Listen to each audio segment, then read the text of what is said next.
would like to begin by acknowledging the traditional custodians of the land on which I live and work, the Gundungurra land, and people. I pay my respects to their elders, past, present, and emerging, and extend that respect to all Aboriginal and Torres Strait Islander people. I also want to acknowledge the traditional custodians of the lands on which you, our listeners, are joining us from today. I recognise the deep connection that First Nations people have to this land, their enduring culture, and their commitment to the preservation and care for their country. This land was never ceded, and it always was and always will be Aboriginal land.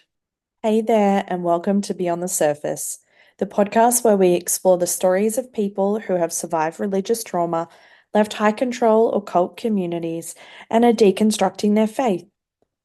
I'm your host, Sam, and each week I'll talk with individuals who have taken the brave step to start shifting their beliefs that might have once controlled and defined their lives.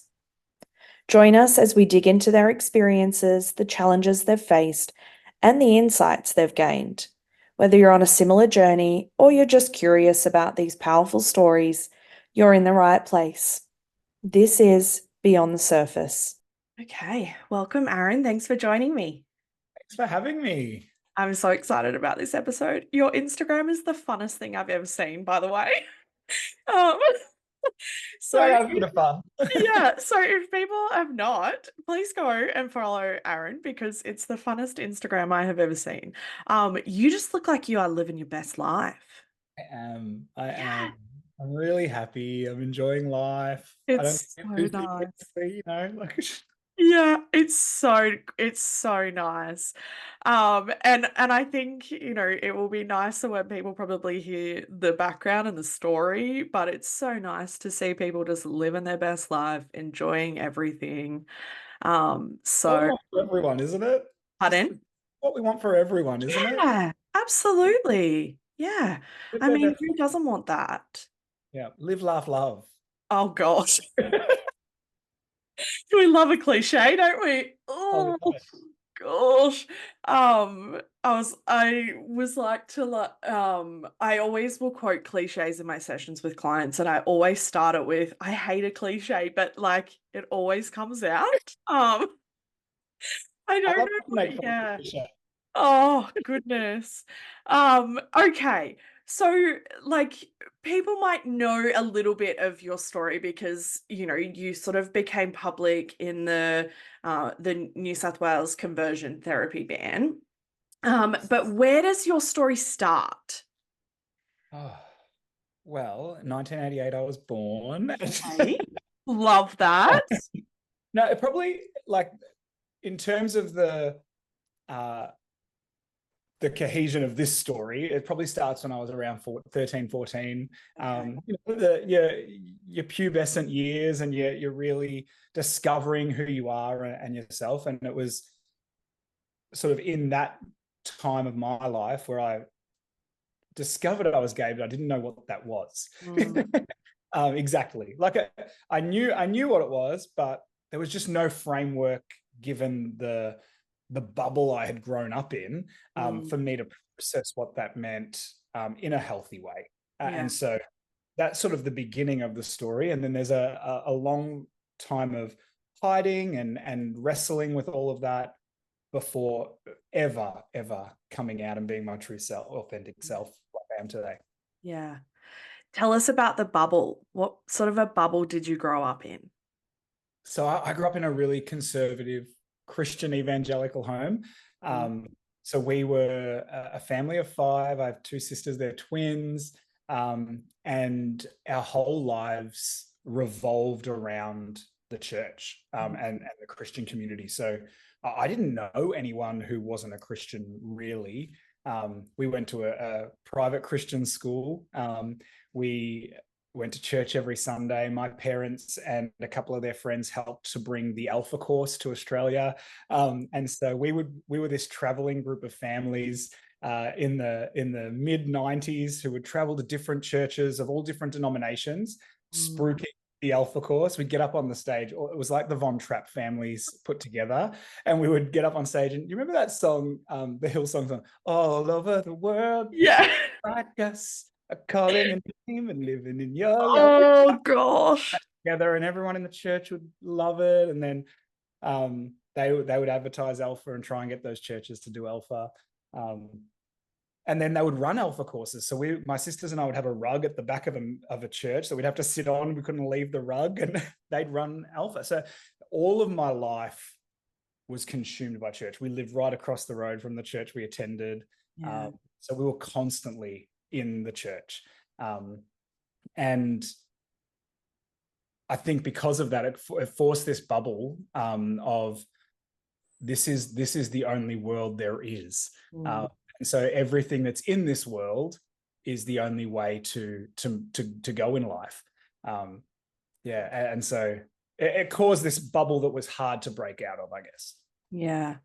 What were some of the like the messages that you received about yourself and about the world around you?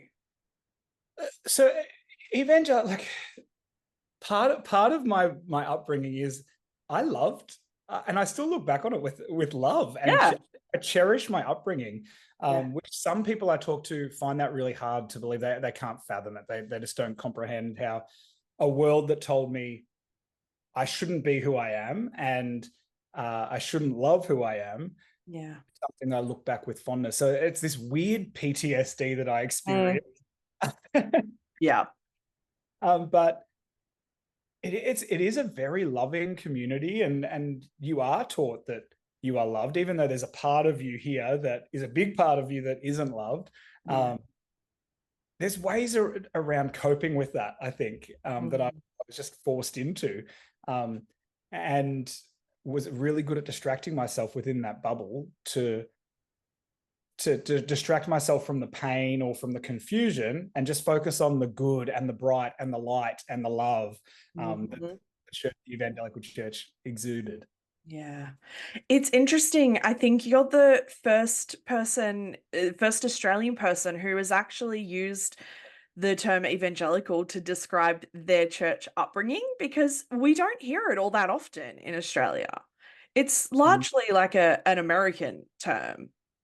Yeah, it is. I think when I first came out in 2020 and I was starting to wrestle with things and trying to describe my experience, and really even just document it for my own sake in journal and stuff like that.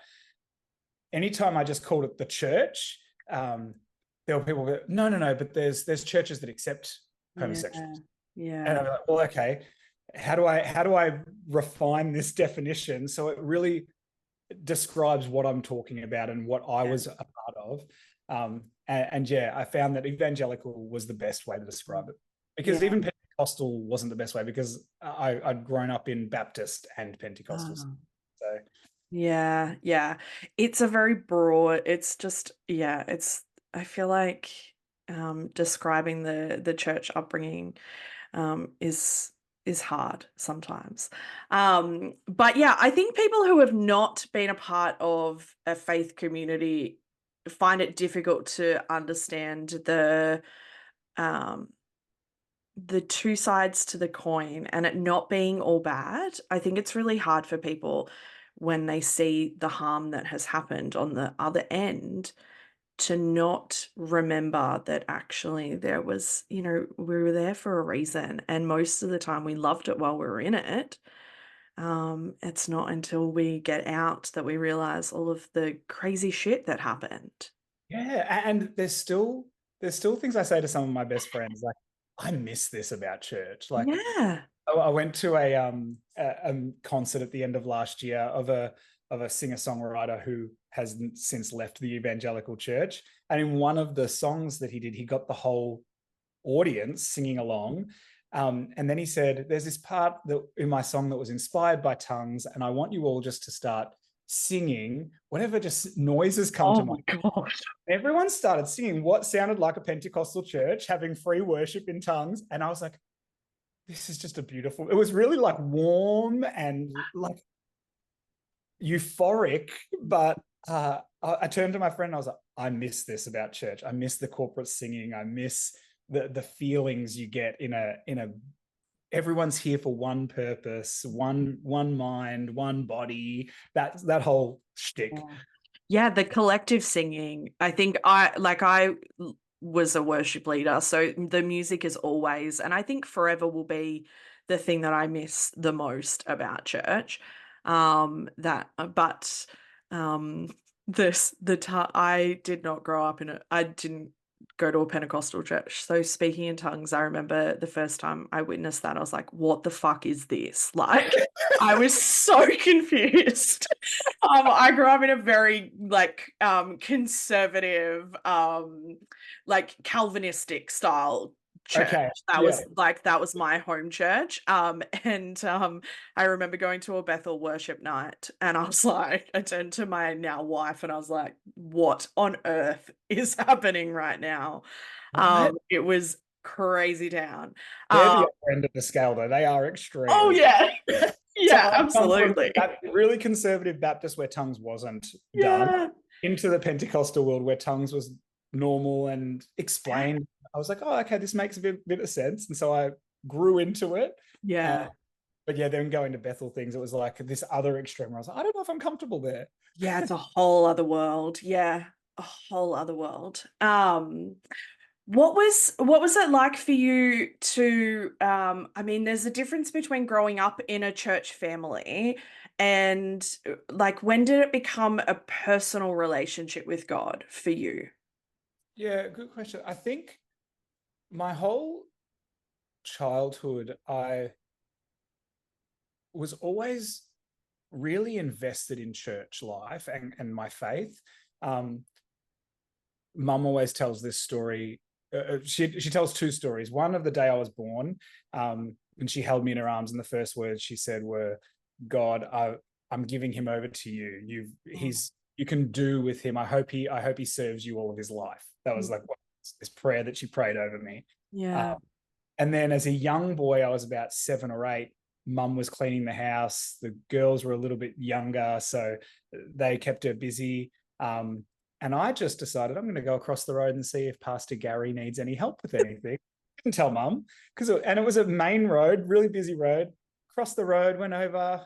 I was annoying Pastor Gary, obviously. Mum couldn't find me. She started freaking out. She ran across the road because that's all she knew to do. So, oh, Gary's over there. I might ask him if he could help me because I've got the 2 girls I've got to look after. She walks in and sees me helping Gary do something. And Oh my she tells the gosh. story of like when Jesus got lost, Mary and Joseph were heading out and Jesus goes to the temple and Ah, just like Jesus. oh my gosh. But yeah, that's all I wanted to ever do. Like I just Yeah. loved church. When Mum and Dad would run their Alpha courses, I'd love sitting on the mat and turning off my Game Boy and just listening to the conversations that were happening about people who loved Jesus and their experiences of their faith and how that love was a transformative love. And so I think that for me was a really, really young age, like 7, 8. I knew what I believed and really wanted my life to be about that. And that never changed even once I hit that pubescent stage and I was 13, 14. Started to like this boy in youth group and we didn't really have a frame of reference for what that was. And we were chatting, we were texting each other and saying like on our little Nokia 3310s.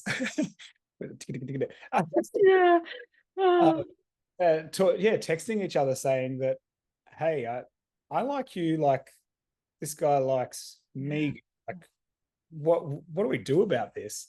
And Mum found that text message in my phone, and it was like our whole world caved in. It was the end of her world almost. And we had this conversation really late one night. It was probably like 1 or 2 a.m. She came into my room in hysterics, woke me up.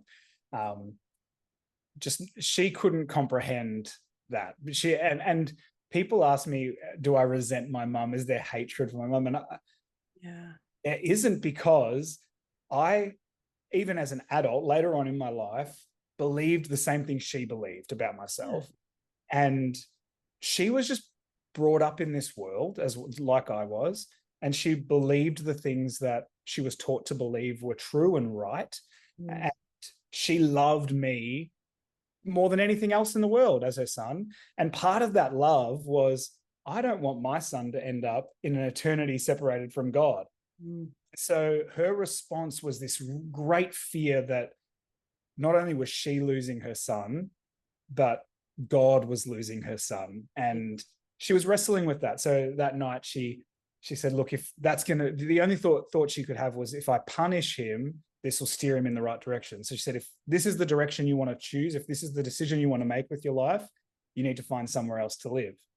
And at that age, I was like, well, my whole world is Christian. Yeah. Everyone believes what you believe. If you won't, my own mother won't have me in her house, then no one's going to have me in their house. Yeah. And so that was the beginning of a long journey of hiding who I was and constantly battling this, praying that God would take it away, make me straight, like fix this, because I don't want this. I don't want to be this person that you've created. Yeah. What was that hiding like for you internally? What impact did that have? It's interesting because as a teenager,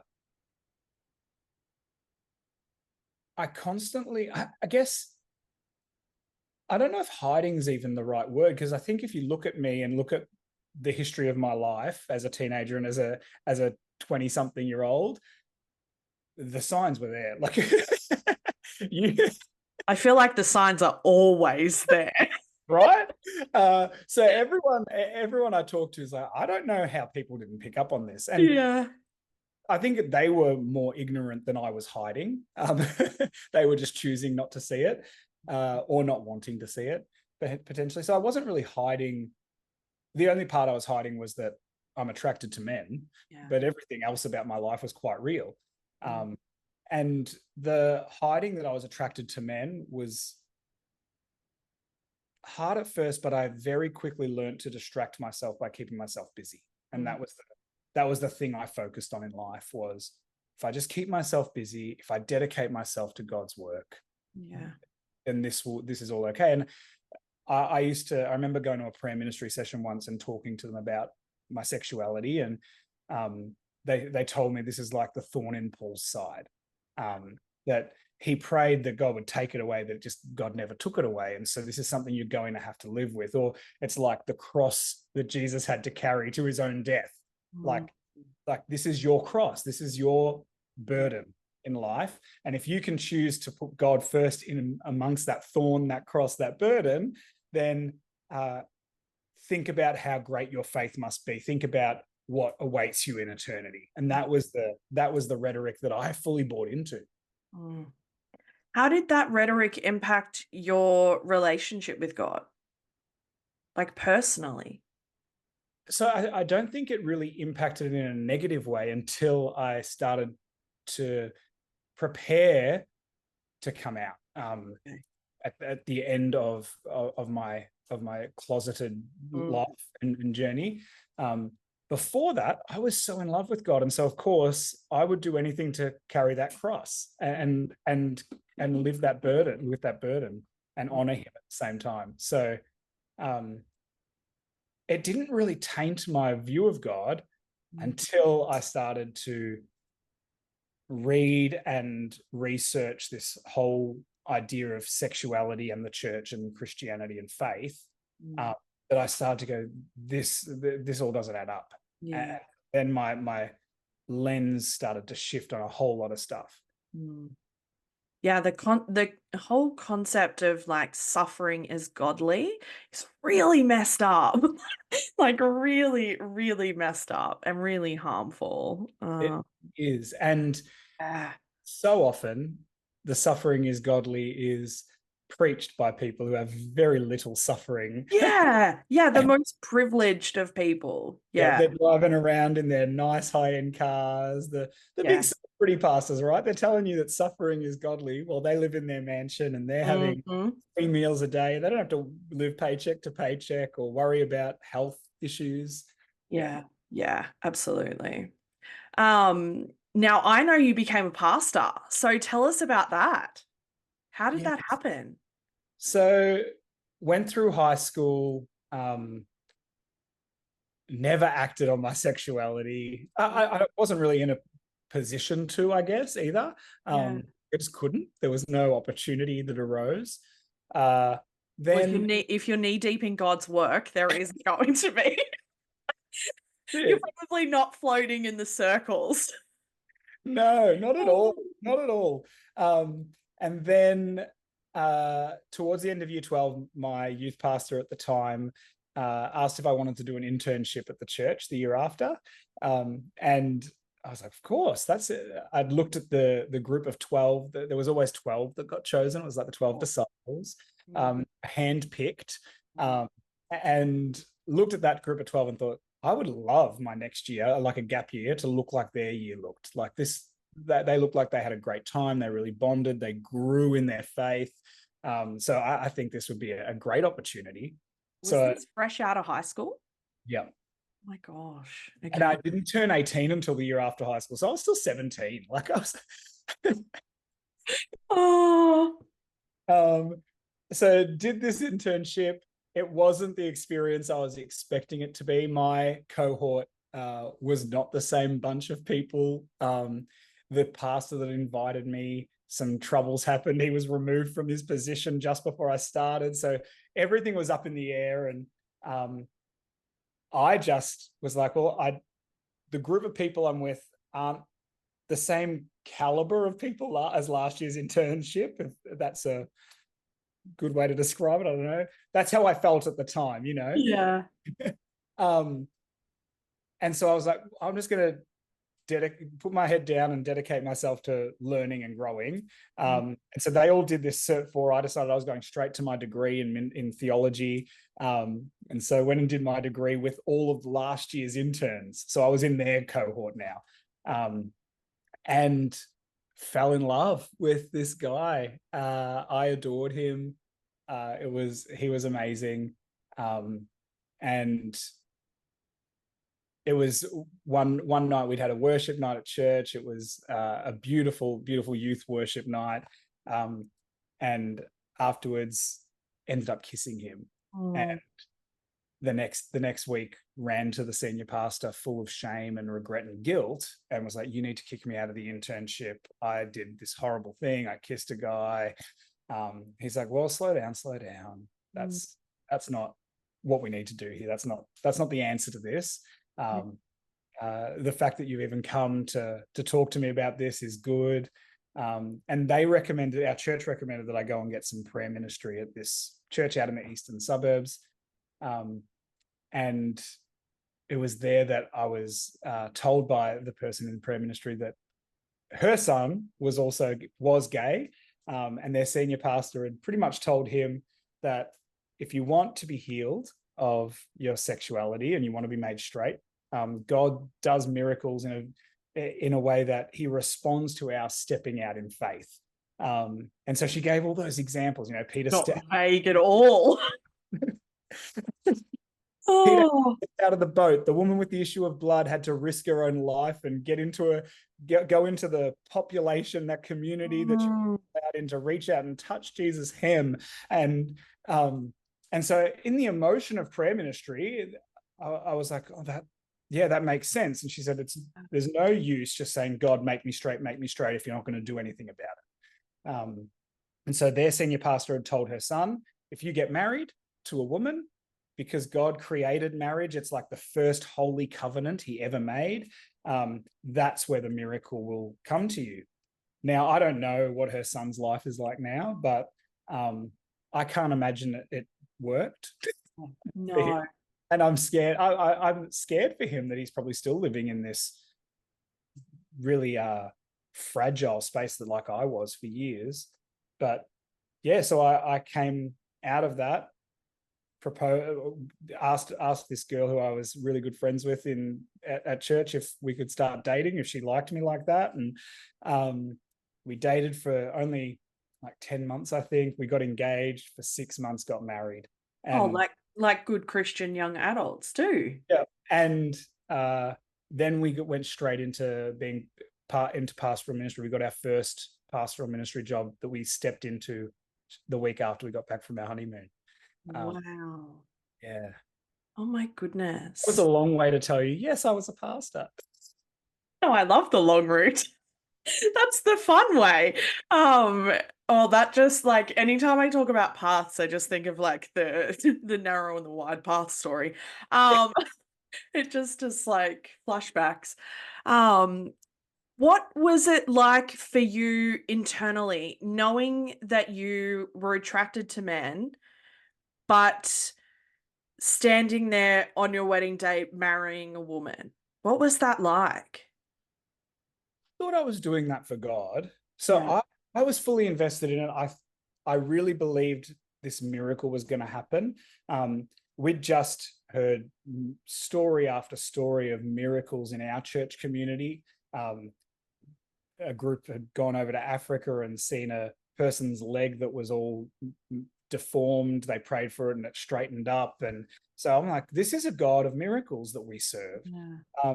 This is an internal feeling that I have. That's how that would have described it. That was an external, visible healing. So, of course, if I take this step of faith, God's going to heal me. And the signs were also at the wedding day. I mean, our whole wedding ceremony was High School Musical themed. Oh, oh my gosh, that's fabulous. All the guys, we walked down the aisle to Boys Are Back, and then there was a slideshow with Start of Something New, and then I wrote a song for my wife to walk down the aisle to, and then the entrance to the reception was, it's gonna be a night. Oh my gosh. And we did our first dance to Can I Have This Dance, Gabby and Troy. So Oh, that's so funny. it's yeah, wild, hey. Yeah. Did did your wife at the time know about your struggles with the sexuality? No. No, Right. I remember there was a moment we were going to America together, and I had to get a health check done to go to America to go and serve on a summer camp as volunteers, a Christian summer camp. I had to go and get a health check, and my mum worked at a doctor's clinic and went to my doctor for the health check, and he just did a full bloods, full everything. I'd never been sexually active before this, Yeah. but mum saw the results come back and saw that I'd been tested for full bloods, including HIV, blah, blah, blah. She called my senior pastor to say, Aaron has obviously been sexually active. Why has he got an STD check? I got pulled into the senior pastor's office. She was like, but she did it out of love again. It wasn't a malicious pull at all. Yeah. It's like, I don't know what to do. What's happening here? And he's obviously doing this in secret. Where do I go? So she went to the pastor, as all good Christian people do. They go straight to the top dog. And yeah, he pulled me into his office, and I was beside myself. I was like, no, that's not the case. I had to get a health check to go overseas.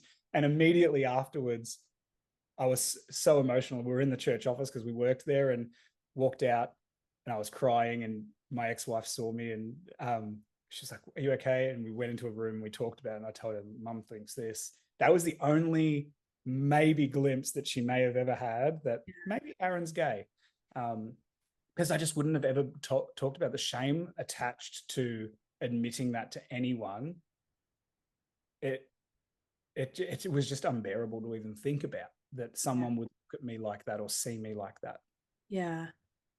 What were the times like? I mean, I'm sort of thinking about other stories that I've heard or my own story. What were the times like when you are alone at night with your own thoughts, just going like how do I get rid of this? Like why is this just like not going away? Yeah, that's a really good question. There were a lot of tears and a Yeah. lot of like yelling at God. Like, it was like, I'm angry that the day of my wedding, there was no Disney moment. There was no beast transformation like from Beauty and the Beast. That's what I was hoping. Yeah. right? Like I'd Yeah. up in the air and spin around and drop, and I'd be a human. Or Billy Porter as the fairy godmother. Yes, that would also be fabulous. Ah, And yeah, there were many times driving my car, or like I'd be driving and I'd see someone who was attractive, and I'd yeah. catch myself looking at them and then instantly feel that regret and that shame, and start being like, God, why have you done this to me? Why is this the cross? Can't you give me some other cross? Can't you give me some other burden? Like, I don't want this. I want to love my wife. I want to be able to serve you without this distraction.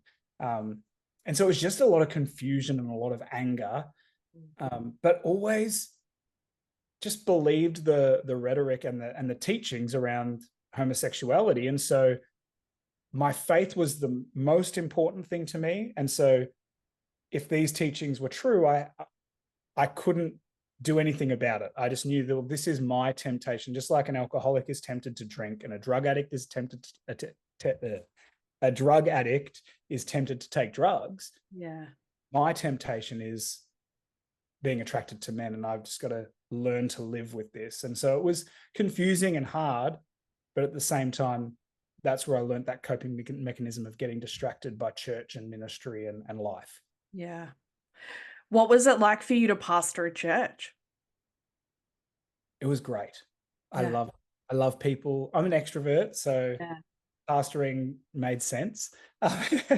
um, and we'd done several, about 10 years at a church, on staff in different capacities. And but Jackie and I both felt like we were ready to step into leading something of our own, because the fruit was always dangled. Oh, you're the next senior pastor of this church, but the senior pastor was never going to retire. And so we're like, well, we've sort of reached our ceiling here, and there are things we'd love to change, but they don't want to change. We'd love to see church done differently, and be a place where all people are welcome, and everyone. Our church, we called it Fresh Church, and the slogan was "Everyone deserves a fresh start." And we'd been in a church that was a Pentecostal church that there were a number of instances where we were like, we've got grace for this person, but the church doesn't. And so we would see people constantly get hurt or pushed away. No, we want to see church done differently. And so we had some friends, really good friends of ours, who we talked about it with them, and we're like, let's plant a church. So we started this church from our lounge room, and it grew, and it was fun, and it was vibrant, and it was new, and it was great. But churches, like anything, always grow. They predominantly grow with other Christians. That, as much as we want to say it's an evangelistic approach and we're trying to win the lost and save lost souls, we had a lot of growth from people leaving other churches to come to our church. And with that comes politics, and with that comes people not liking certain decisions. And so very quickly we became the church where everyone deserved a fresh start, to the church where some people deserved a fresh start. And it was that triggered, it was that transition from everyone to some that triggered me researching sexuality, and the church's knowledge and teachings on sexuality, so that we could make our bylaws and our constitution fair for everyone. And yeah, that journey of being a pastor was fun. And starting a church was great. I loved the people. I loved our community, but I hated the politics of church. And the fact that as the pastor, you have to please the masses because they pay your bill. Keep the lights on, they pay your wage. And so it just quickly became something that I never wanted it to be, which was sad. Yeah, it's the business side of church, hey? Yeah. And so was the prayer ministry that, in inverted commas, that you went to, was that your main experience of conversion practices, or was there more? No, so I never went to camps or Yeah. retreats or that. I didn't go through conversion therapy. Yeah. Um, the New South Wales bill that passed was about conversion practices, and Yeah. so they used my story to show that it's a lot more insidious Mm, and coercive than just a camp that you send someone to. yeah. It can be done through prayer ministry. It can even be done through an altar call. I Mm, remember, I remember going to conferences where they would have someone talk about sexual sin mm, and come forward if you want to be set free from sexual sin. And I'd run to the front, uh, mm. hoping that this would be the moment that God would heal me. Uh, Yeah. so there's lots of coercive and insidious ways that conversion practices happen. For me, it was through prayer ministry, altar calls, and Mm. prayer moments with Yeah. people. Yeah, and I think I've mentioned that a few times, in that I think a lot of people who have not been a part of a church tend to think that conversion practices or conversion therapy is very obvious and very overt. And it's like laying on of hands and exorcisms and like the things that we see in documentaries on TV, like the stuff that makes headlines. And in reality, it's home groups and conversations around a dinner table and, you know, like doctrines. And it's so much more subtle and so much more insidious than that, that um, it is a system of belief that causes harm as opposed to just a program. And they're led by really well-meaning people. Yeah, They're good people, and they're most cases volunteers. They're not paid staff. They're yeah, not professionals. yeah, Volunteers who, like the woman in one of my prayer ministry sessions, had an experience. Her son had gone through what I went through, so she wanted to help others like that. yeah, And they're just doing what they've been taught is the right thing to do. yeah, But they're not the ones that are the bad people here. yeah, It's higher up, and it's these theologies and these doctrines that are taught to the body of believers that is warped and manipulated. And I mean, I took part of my love of being a pastor was preaching. yeah. I took preaching really seriously. I wasn't a Pentecostal pastor who would just think, okay, this Sunday I want to talk about being fruitful, and I'll just Google how many verses in the Bible talk about fruitful and just pop a verse here and there. I did my homework. Throughout my studying, I'd done a lot of study on exegesis, hermeneutics, like all this stuff around how do you interpret the Bible that was written to an audience of people 2,000 years ago in various different languages to different culture, not written to me in the year 2024 in a white English speaking nation. Yeah. And so I took that part of my preaching very seriously. And the sad thing is, a lot of pastors don't care enough about this topic or many topics to go, okay, this is something we've taught was true for as long as the church has been around. Yeah. In modern Western church. Why have we taught this is true? Is it true? Let's dig into it. And you're finding that more scholars now that are doing that homework and doing the proper process are landing on, oh, this thing we've been saying for hundreds of years is actually wrong. It's manipulated. It's different to what it should be. Yeah. And so I don't blame the volunteers who do the prayer ministry at all. Yeah. I'm not angry at them. Yeah. And not even angry at their pastors, because often pastors, like I was, we get into it because of the love of our faith and the people in the church. And in Pentecostal churches, most of them only have to do a year's worth of Bible college. So Yeah. it's not like they're equipped to take down theologies that have been around for hundreds of years. Mm-hmm. Yeah.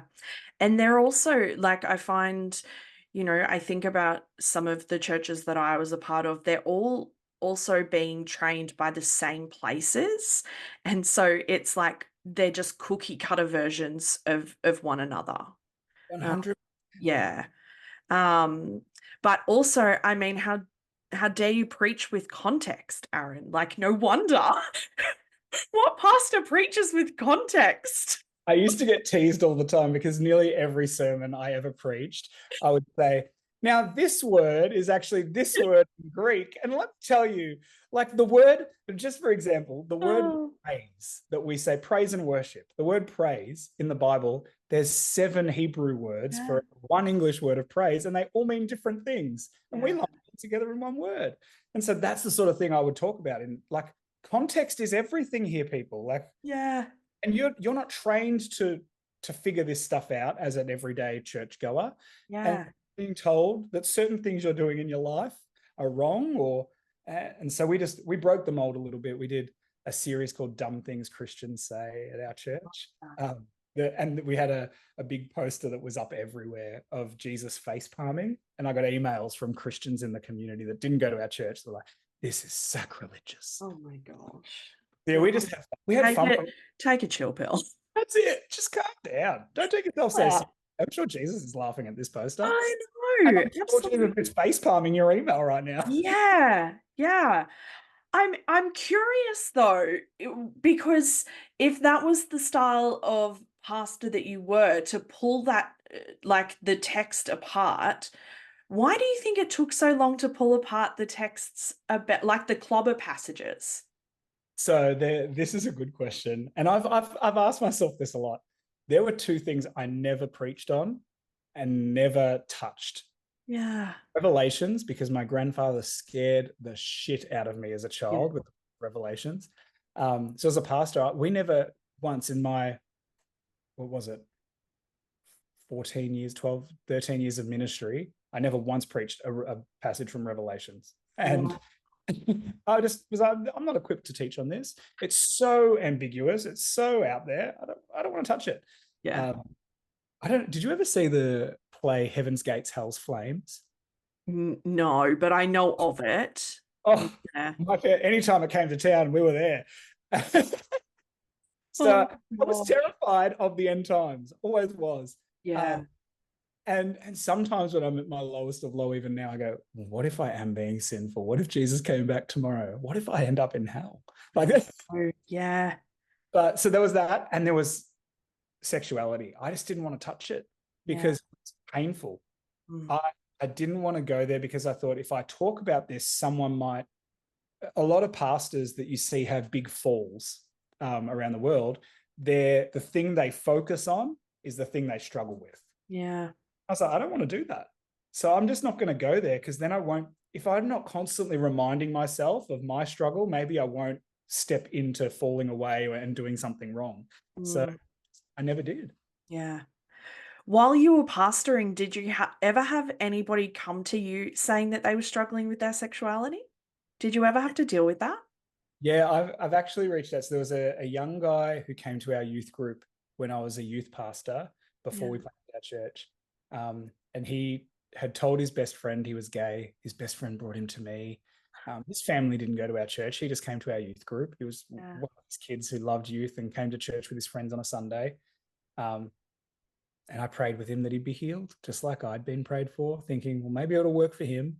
Um, and so recently I've reached back out to him. He's actually now living a very happy, out, proud life. Yeah, we love I that. love that. He got onto it a lot sooner than I did. Yeah. And I reached out to him to apologize. I was like, I'm so sorry. Yeah. So no, I don't blame you. We've had some great chats.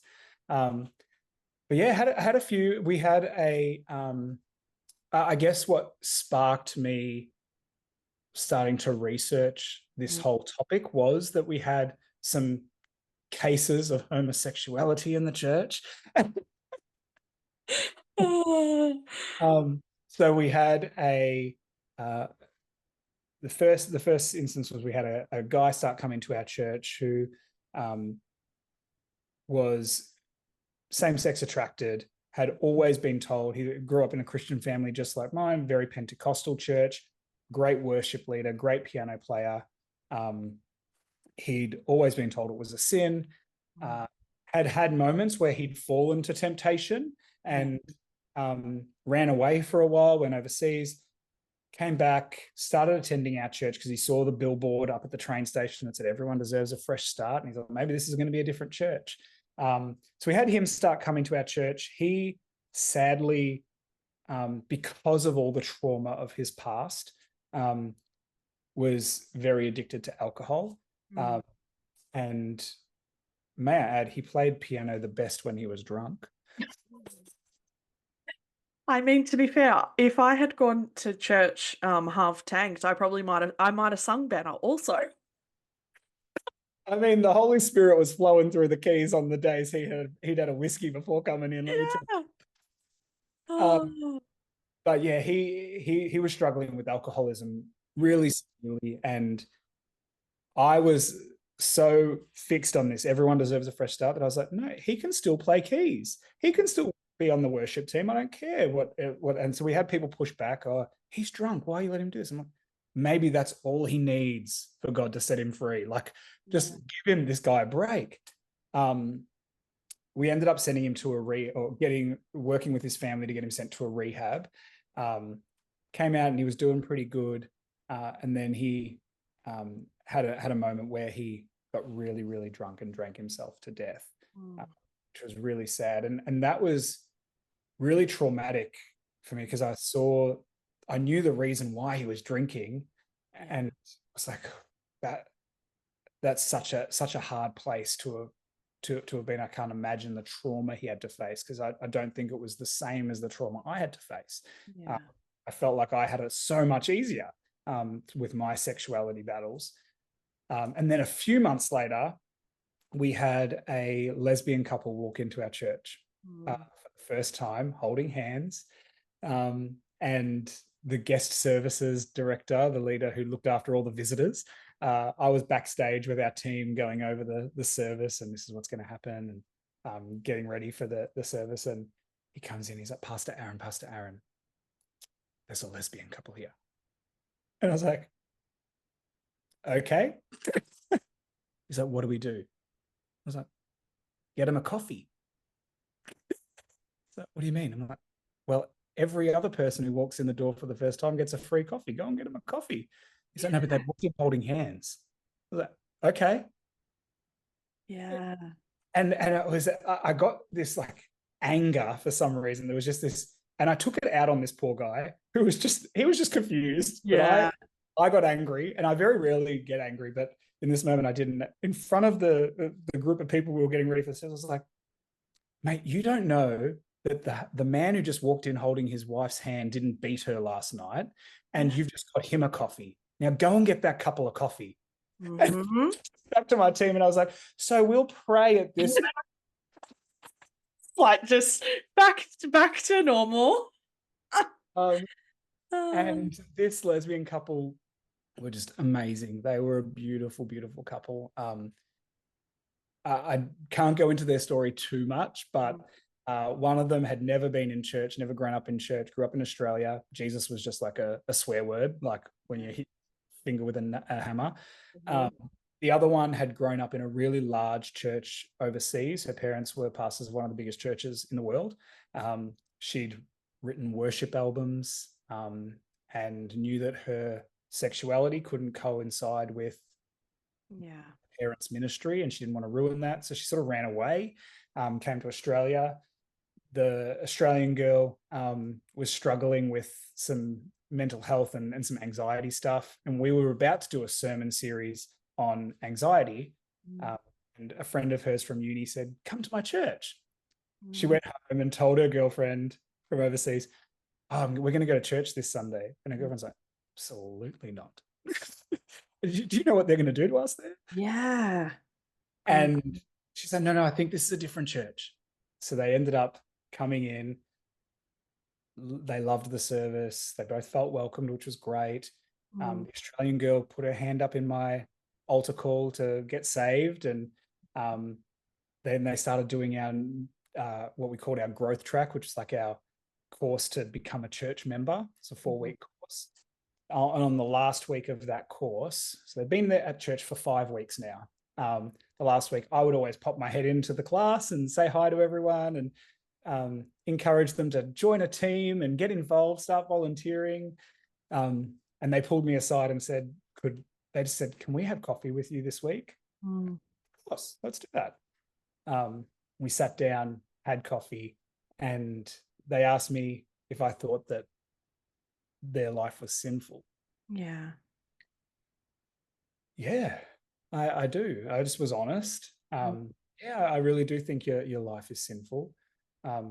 But it doesn't take away from the fact that you're here. And one thing I always used to say was that if you're either heading towards Jesus or away from him. There's no other. There's nothing else. I said the fact that you've come to church means you're heading towards Jesus. You're taking steps in the right direction. So I'm not, but right now. Yeah. And they asked me, would I walk through why I believed what I believed? And I said, look, I don't have a lot to go off. Yeah. And the Australian girl said, look, I've listened to every single one of your podcasts in the last few weeks since I've been at the church on the way to uni and back again. I listened to a podcast on the train. And so I caught up. And I know that you always talk about putting Jesus first means sometimes giving up on things that you might desire, but it doesn't align with his goal. And she said, so we're willing, if we land at the place that we agree with you that this is a sin, we're willing to break up. And they said, but first, can we study it? Can we understand it? Can we just take some time? I was like, yeah, you don't need to ask my permission. I wish everyone in church asked, can I study this? Yeah. Like a dream. And so I started studying it. Wow. That was the launch pad. They wanted to get involved. One of them wanted to be in the worship team. There was no problem with them being on the welcoming team, but as soon as you put someone up on stage, our constitution that was given to us by our denomination stated that's a leadership position, and people who are homosexual cannot be in leadership. It was defined in a sentence pretty much. Yeah. And so we had my church board who were saying, you can't have them up on the stage. Me saying, well, she's an amazing worship leader. And I don't think, we don't know what sins other people up on that stage are battling and deciding to engage in. What's the difference with having her lead worship? So I rocked the boat, let her start playing guitar, start singing. Our worship director didn't want anything to do with it. It just rocked the boat a lot. So we had this big internal meeting, and I was like, we need to rewrite what our constitution says. And I told them, I'm going to spend some time studying this. I'm going to work with our board to redefine. And that was about a 10-month process from when I started studying till I got to a point where my personal life started getting affected by the study. And everything I thought I'd known started to cave in. My life just became this, on the inside, this war zone, and it felt like it was crumbling, but I had to keep this happy face and keep going and keep things moving because the church was going great. So yeah, there was this really, really just this tension that built up over a really short amount of time that I'd never let build up in my life before. And that's probably what my undoing was. Yeah. I think it's really easy for people on the surface to think that once you start studying that and realizing that perhaps, hey, maybe these feelings are okay and like it's not everything that I thought it was and all of this sort of thing, that's wonderful news, except that you have a wife and you have a church and you're pastoring and that's a lot to be grappling with all at the same time. What was it like for you to finally come out? How did that happen? I didn't want to come out. So it was February 2020. Everything started with COVID, right? Everything, like Right? people left church en masse during 2020. I don't know what it was, but something happened in the waters that year other Yeah. than COVID. Yep. Yeah. I had reached a point where I believed homosexuality is not a sin.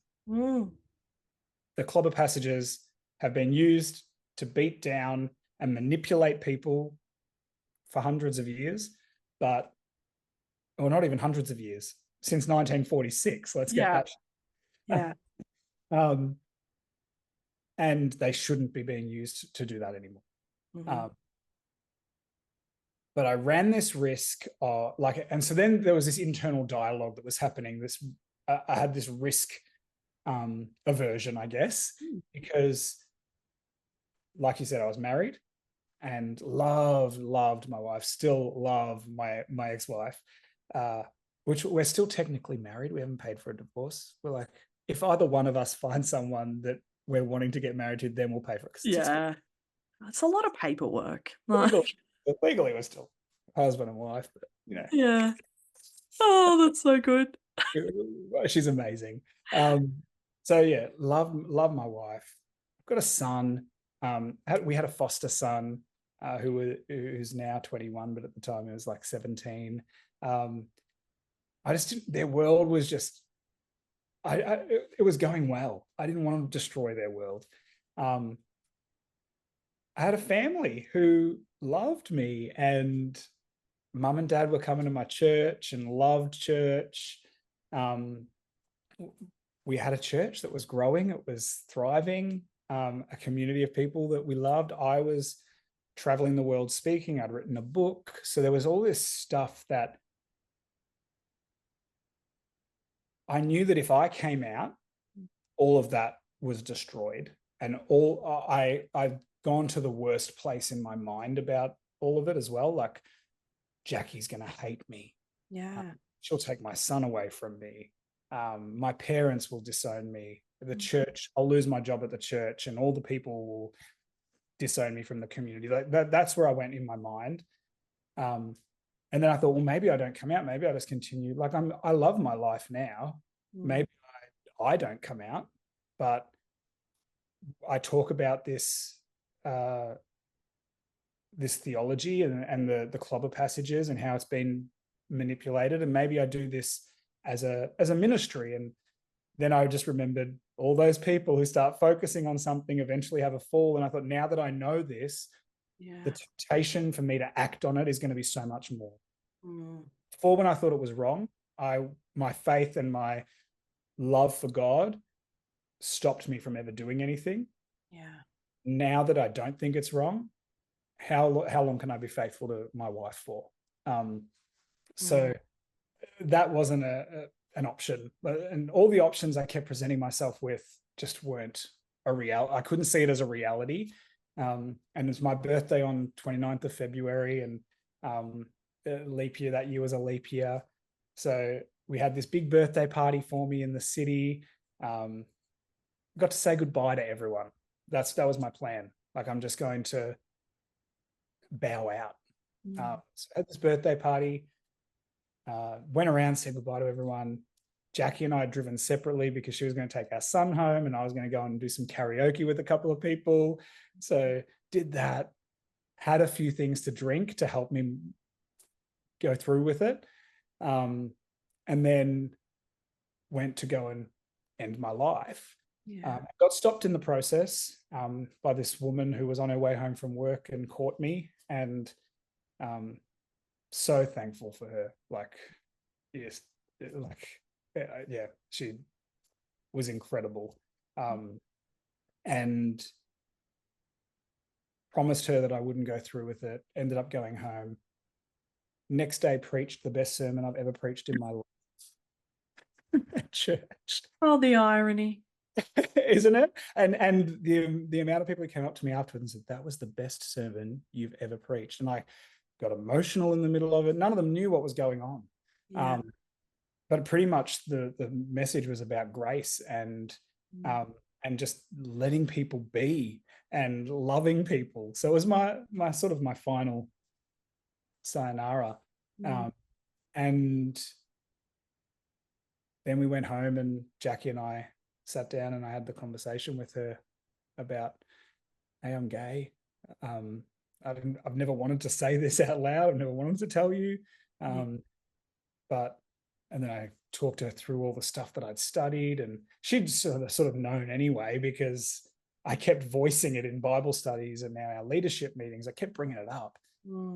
she was on the journey with me, really, for that. She's like the most amazing woman. She sat there, she's like, you know what? We'll get through it. What do we need to do? And by no means was it easy for her. Like, she was so strong throughout it all for me and for our kids, but she'd gone through a massive traumatic experience as well, which was so different to mine. And she was a victim in all of it, really, at the end of the day. But yeah, we went from there to the leaders of our denomination together and told them. They pretty much said, either we pray, we end this meeting, and you don't do anything about this, and you get to keep your church and your family and everything goes on, okay? Or this is the decision you're making. You'll be removed from your pastoral credentials, will be removed from you. You're not to engage with your church community from this moment, and we imagine that you'll also lose your family because you'll be leaving your wife and your kids. Really manipulative conversation. When I look back at it, and Jackie just grabbed my hand and she looked at them and she said, "I think we're done." Because she knew what we'd come in to do, and she knew I wasn't strong enough in that moment just to even stand up for myself and say, no, this is the decision I've made. And so we walked out. I was asked not to contact anyone. There was some communication that went out from the denomination to our church that I had been unfaithful to Jackie. And I remember reading someone messaging me and reading this message that said, I just want to let you know that I still love you, given everything that you've done. And I was like, done? And they mentioned the communication was that I'd been unfaithful. And so I wasn't unfaithful. Like, hang on, what do you mean? And when I questioned that rhetoric, it was that by me making this decision to come out was me being unfaithful to my wedding vows. And I was like, hang on. Oh. You know exactly what you were doing by using the word unfaithful. Yeah. Trying to get people to picture that I'd had an affair because it makes stepping me down so much easier. Mm-hmm. And so that's sort of where my discontent, up until that point, I was dedicated to loving God, loving my family, loving the church still. And I was thinking, maybe I'll plant another church that's non-denominational and blah, blah, blah. Yeah. It was in that moment I thought, no, I feel like the organized religion is always going to have this level of control, even with best intentions. Even if I was to start another church, there would come a point where there'd be this coercion and control at some point. And I was like, I don't want to ever be involved in that again. Yeah. Yeah. I'm just thinking of like what it was like to not say goodbye to your church and to not be given that opportunity. Yeah, good question. It was really interesting because we heard that was the rhetoric going around. So then we wrote a statement that we put onto our social media. So it's on my Facebook page. And if you go back to March 2020, there's this long Facebook post from Jackie and I that sort of said, hey, this is the rumor that's going around. This is what really happened. And that was sort of my goodbye. I thought, given the type of pastor I'd been and the type of church we attempted to plant, I thought that more people would have stayed in touch than did. I thought that more of my community would have got around me, but they were scared. Yeah. I don't blame them. Our denomination came in, took over the running of the church. They sent another church to look after it. And they were pretty much told not to engage with me. I remember listening. My ex-wife continued attending the church for a little while and stayed on staff because she'd done nothing wrong. Yeah. So kept her on staff, no longer a senior pastor. They made her an admin person, which was heartbreaking as well for her and a bit of a tough thing to process. Yeah. But she would still attend the Zoom meetings because it was COVID, so everything was online, and I was still living with her at the time. So I'd go into a different room because out of respect, but I'd leave the door open, I'd listen, Yeah. And one of the pastors mentioned something about how he was still catching up with me and supporting me. I'd never heard him say peep. I'd never had a conversation with him since the conversation when I came out. Oh, And so there was just this false information being talked to the church. And that one of the things was Aaron and Jackie have asked that you give them space and time. And so don't contact them. I'd never asked for that. So there was this sense of control coming in from the denomination. Hey, we want to make sure that Aaron is left alone, because what if Aaron says something that convinces them, right? yeah. That's the only way I can interpret why they were saying the lies that they were saying, ultimately. Oh my goodness. I mean, it's just like blatant gaslighting Yes. of like en masse. Yeah. Like, it's, Yeah. oh, when did when did your coming out process turn to one of life as opposed to loss? Yeah. So I started to feel really guilty. So in the few weeks after coming out, Yeah. Jackie was so amazing. And it was everything that I didn't expect. See, I expected her to hate me and kick me out. Yeah.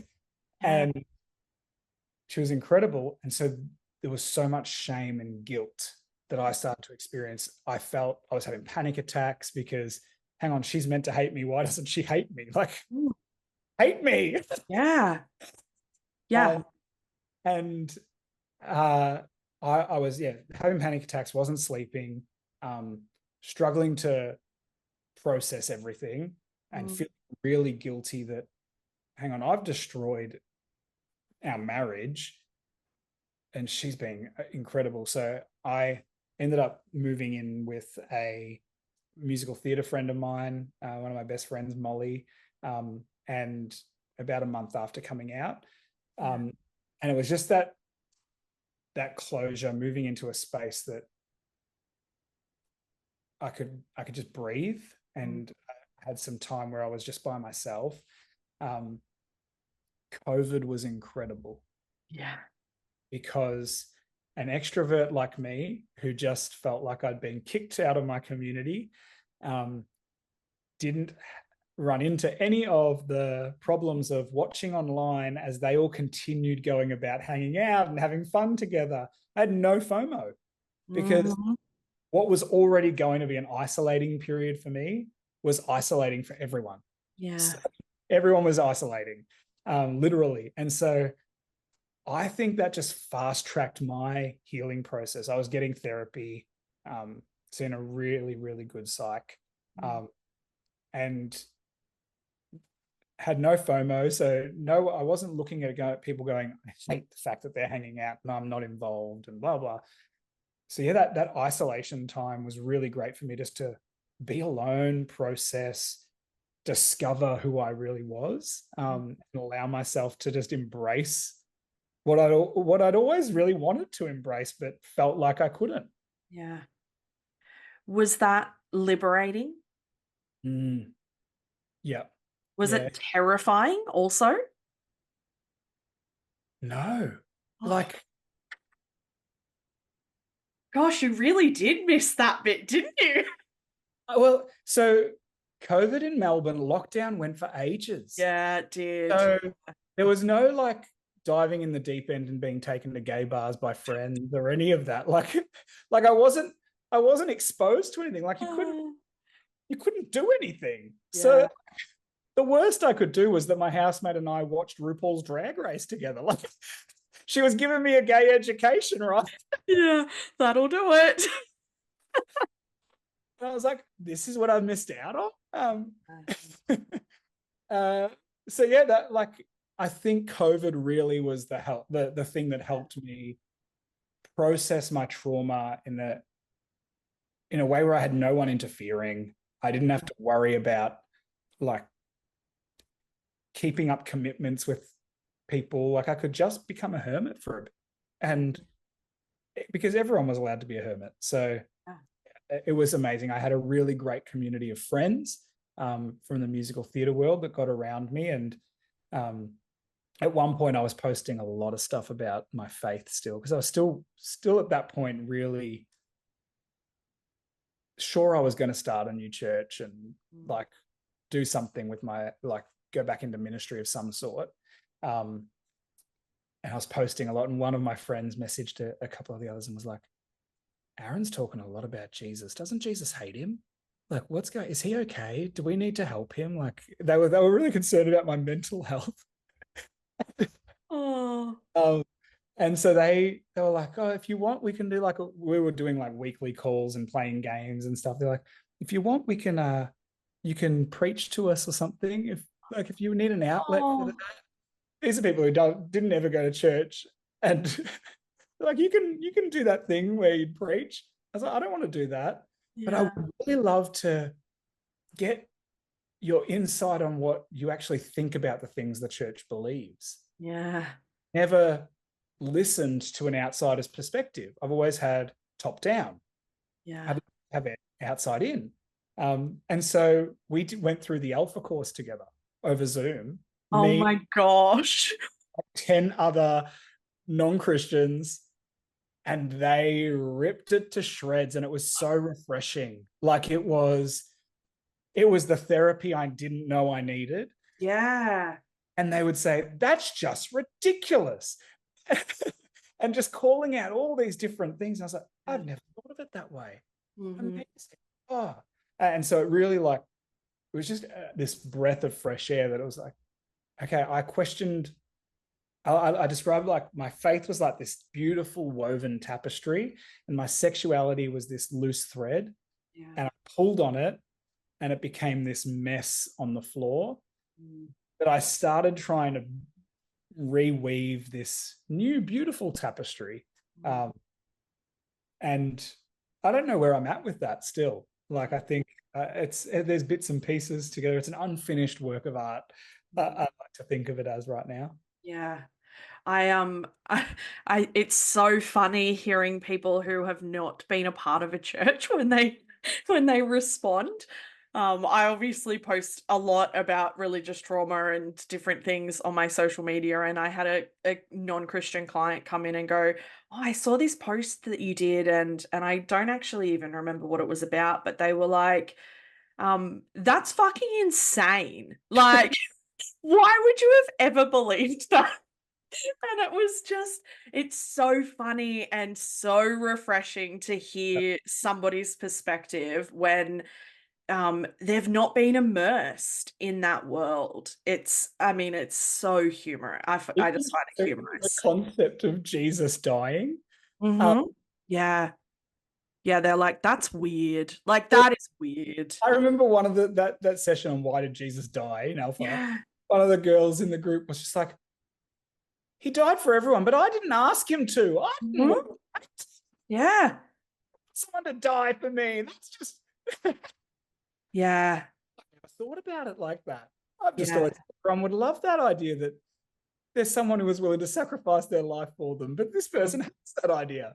Yeah, yeah, it's so refreshing, and it makes you sort of step back and not be like in the thick of it and just go, oh yeah, like we can laugh about parts of this, like it's insane.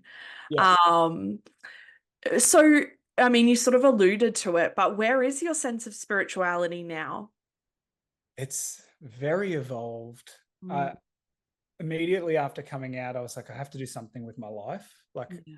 I've only got my degree in theology, and it's not going to get me far. Like, what am I going to do? So I started studying education, realized I don't want to be in a classroom full of kids. So gave up on Yeah. that pretty quickly. But throughout that, I did a subject where I learned about the different creation stories, or the different creation and redemption arcs of all different people groups. And they are wildly the same. And as I listened and heard that all these creation stories, they all have an Adam and Eve, they all have a creator, they all are told to look after the earth and populate the earth. They all do populate the earth, and the earth becomes so populated that people are either fighting and not doing right by each other. They're all hurting the earth. And so the God that created them has to step in and intervene. Like they've all got the same narrative.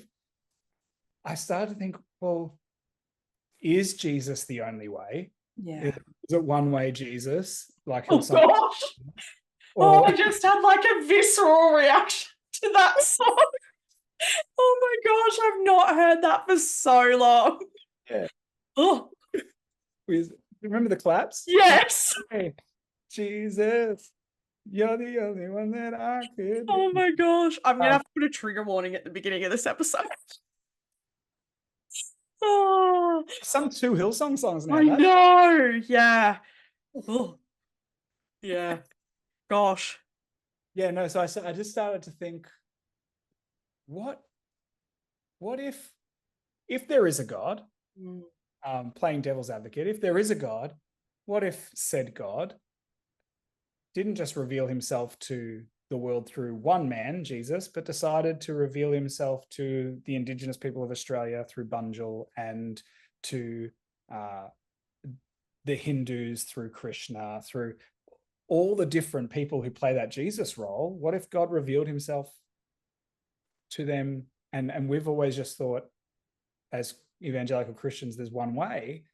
What if that's not really a biblical concept? What if we've, just like clobber passages, manipulated and mistranslated to whitewash and westernize religion? And so I haven't landed anywhere. I'm in this like ambiguous stage where people ask me, what are you? I'm not an atheist. Yeah. I'm not agnostic because I still sort of believe there's a high power. And so I've started saying I'm more like a Christian universalist. So God revealed himself to me through Jesus. But I believe that he can reveal himself to anyone around the world through and it might not even be a figure. It might just be love, because at the end of the day, all the religions, when you look for the commonality, they've all got this verse or this passage that describes God is love. Yeah. You flip that around, love is God. And so I've sort of come to this point where planting our church was a step in this direction. Everyone needs a fresh start. I was all about loving everyone. But I think my sort of mantra of life and my spirituality is just that my God isn't a person. It isn't this man with a beard up in the wafts around in the breeze up in heaven somewhere. My God is just love. Like everything I do, I just want it to be about loving people, loving the people who I'm interacting with, loving the world that I live in.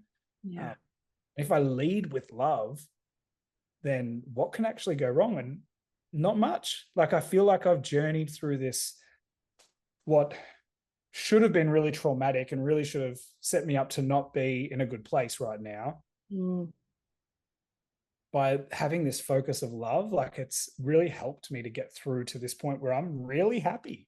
And like I'm just in this place where not much can affect my happiness, my joy, and I'm not going to let something rob me of it. Yeah, I love that.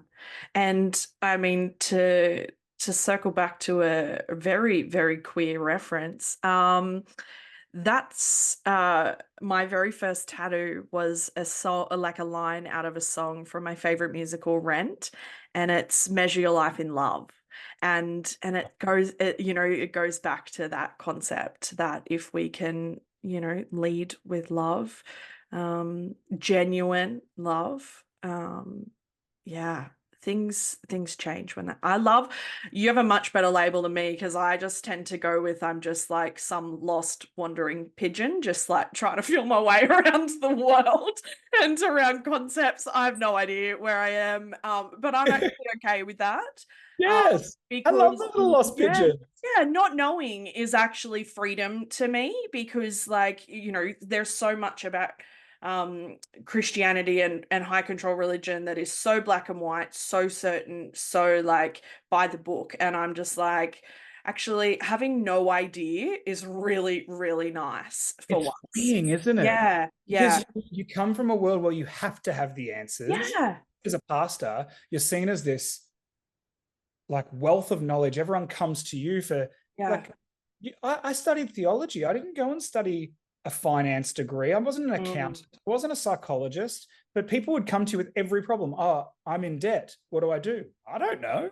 Yeah. Debt too. Like, go to an accountant. I'm really depressed. What do I do? Go to a therapist. Go to a therapist. Oh, I've got this itch, and they're saying that I should take this medicine. What do I to the doctor? Because I'm not a medical. Yeah. And yeah.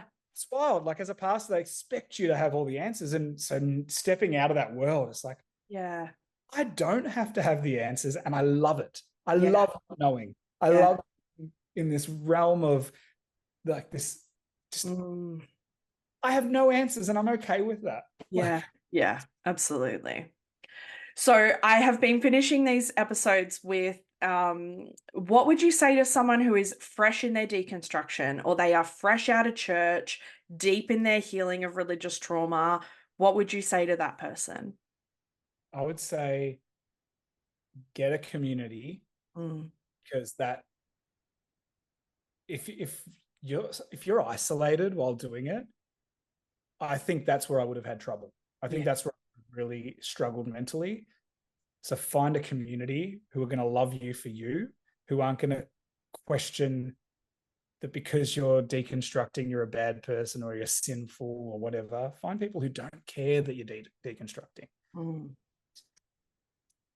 And know that if you are still in that place of, is it okay for me to be deconstructing? You're still like in that early stage as a Christian. Know that when Christians call you a doubting Thomas, it's a compliment. Yeah. Because doubting Thomas gets a bad rap, and it's the worst label, because a doubting Thomas makes it sound like a slag, like we're tearing you down. But the thing about Thomas that I admire most is when you look at his story, every other one of the disciples, it says they saw Jesus and believed that he had risen again. They saw him. And we give Thomas this bad, or Christians give Thomas this bad rap because he said, I won't believe until I see Jesus. And so everyone starts calling him doubting Thomas. Jesus never throws shade on Thomas for doubting and for wanting to see, because everyone else had to see. The only thing Jesus said is, blessed are those who haven't seen and believe. And he wasn't talking about people in the room. He was talking about people thousands of years later, like us, who never get the chance to see. And so being called, doubt is okay. Doubt is good. Question everything. I wish if I had my time over with pastor, I could tell people to question everything I said from the pulpit.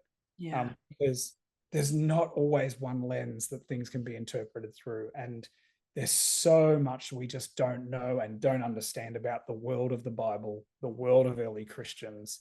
And so we can't ever choose to live our life solely around the words of 2,000 years ago. It just doesn't make sense. Yeah, absolutely. Questions are good. Questions are good. Yeah, I love that. Thank you so much for joining me. No worries. It's been so much fun. No, it's been so fun. I've loved it. Good. I'm glad I've loved it too. Thanks for tuning in to this episode of Beyond the Surface. I hope you found today's conversation as insightful and inspiring as I did. If you enjoyed the episode, be sure to subscribe, leave a review, and share it with others who might benefit from these stories. Stay connected with us on social media for updates and more content. I love connecting with all of you. Remember, no matter where you are in your journey, you're not alone. Until next time, keep exploring, keep questioning, and keep moving forward. Take care.